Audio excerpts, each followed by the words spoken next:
كتاب جاءنا في دفتيه من الإعجاز ما امتدت قرون.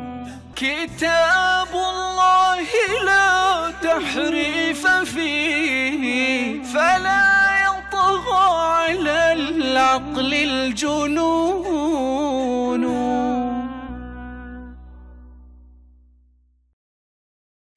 هل ورد نص عن علي رضي الله عنه قال فيه: أنا الخليفة بعد النبي فاتبعوني؟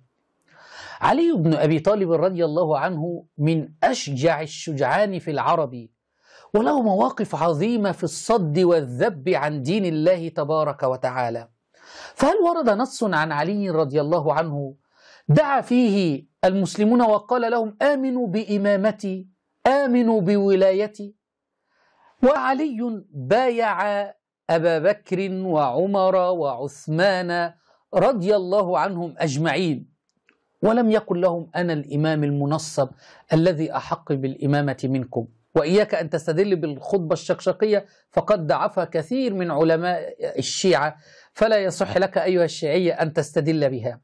فإن قلت أنه لم يطالب بالإمامة لنفسه لأنه كان عاجز، فالعاجز لا يصلح أن يكون إمام، لأن جعفر الصادق عندك قال أن من علامات الإمام أنه أشجع الناس.